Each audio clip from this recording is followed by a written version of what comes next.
Dans cette vidéo, on va regarder comment utiliser Node-RED, première utilisation.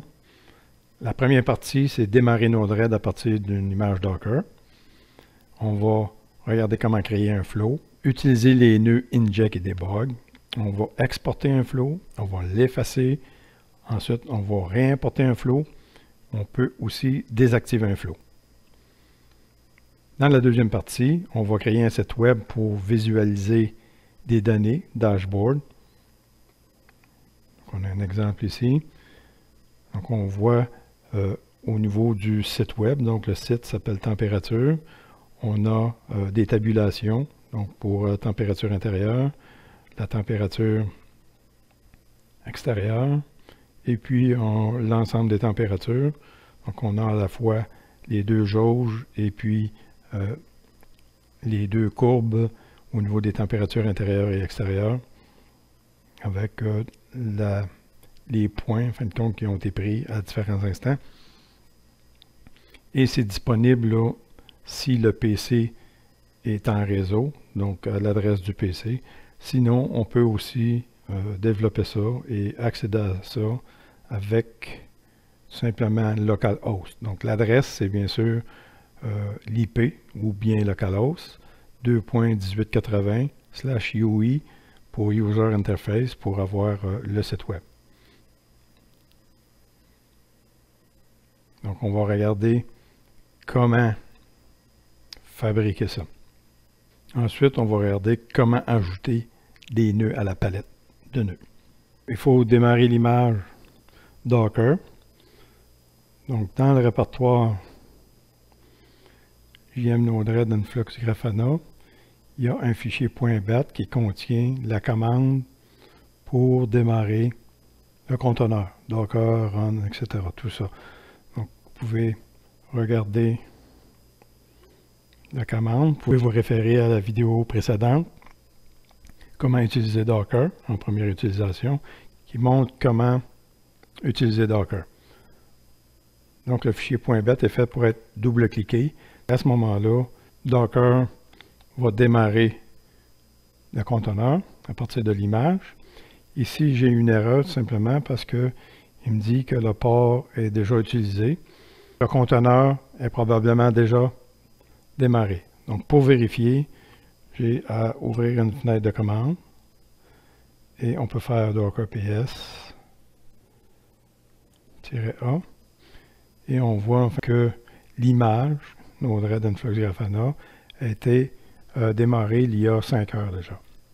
Donc, on va continuer avec celle-là. Vous aurez un nouveau numéro d'identification et le statut, ça sera quelques secondes.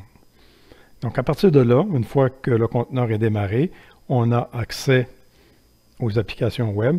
Donc, l'application web est à l'adresse de la machine ou bien aussi à localhost 2.1880. Donc, si je fais ça, on va créer, maintenant, si on regarde, on a démarré, on va créer un flow, on va utiliser les nœuds inject et debug.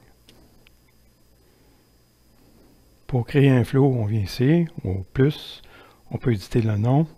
Donc à ce moment-là, on va l'appeler inject et debug. Donc on va éditer ça un peu, on peut sélectionner, copier, on peut venir mettre ici, coller, faire ça en gros titre. Ensuite, utiliser les nœuds.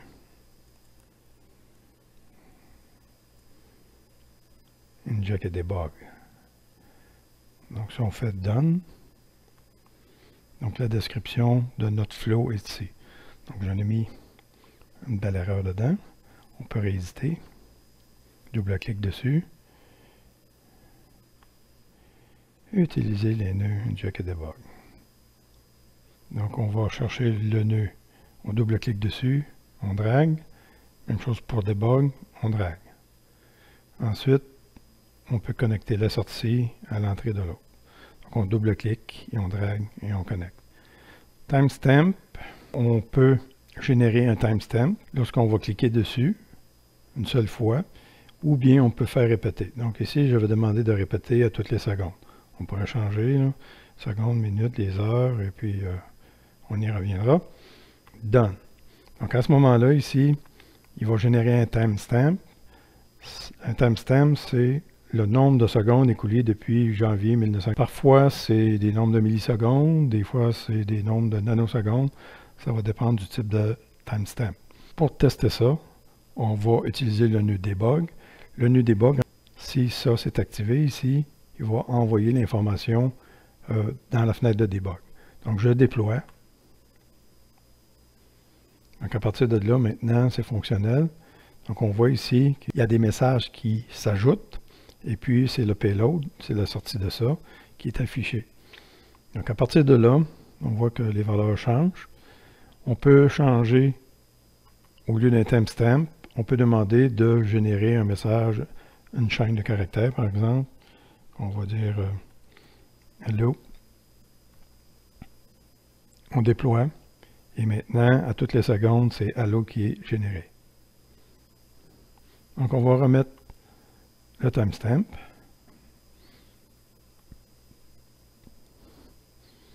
Voilà. Je fais un deploy.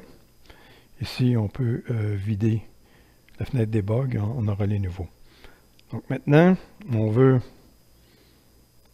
exporter un flow, effacer un flow, importer un flow, désactiver un flow. Donc, si je viens ici, on peut désactiver le debug aussi. Donc, si je fais ça, ici, si je désactive en cliquant dessus, ça rentre, OK, il est désactivé. Vous voyez que le debug n'envoie plus de messages dans la fenêtre de debug. Donc, si je réactive, à ce moment-là, ça va continuer. Maintenant, si je veux désactiver le flow,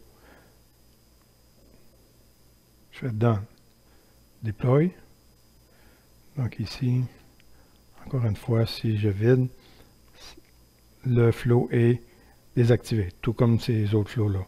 Donc un flow qui est activé, si j'active les trois flows ici, les flows vont s'exécuter en parallèle. Maintenant, je voudrais sauver ça. Donc pour faire ça, je viens ici, au niveau du menu, je viens dans Export, dans Clipboard, et puis on peut demander le flow courant. OK, puis je peux faire un download qui va s'en aller dans le bas, ou bien je peux l'envoyer dans Clipboard. Donc je vais faire un download, et le fichier est téléchargé directement dans le bas ici. Donc on peut aller au niveau du fichier, Show in the folder. Dans votre cas, on peut renommer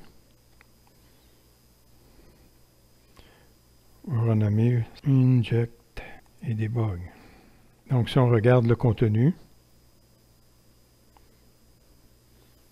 c'est du JSON. Donc, je peux ici, par exemple, copier ça, contrôle copie. On y reviendra pour le JSON. Donc, si je reviens dans l'application, par exemple, je pourrais complètement déliter ça. Donc, je double-clique dessus, je demande d'effacer. Donc, il n'est plus dans le système. Si je fais un déploie, ensuite de ça, si je ferme, si je rouvre à nouveau, localhost 1880, il n'est pas là. Donc, je peux l'importer.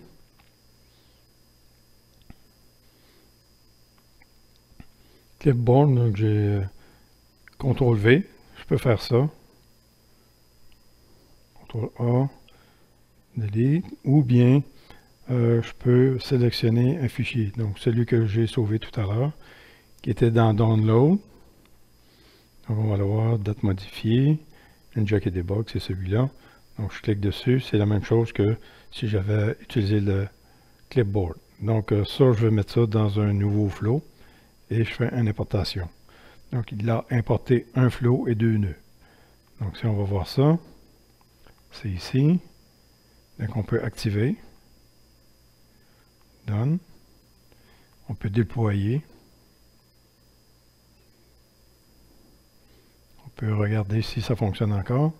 Et on voit que ça fonctionne encore. Donc, on vient de voir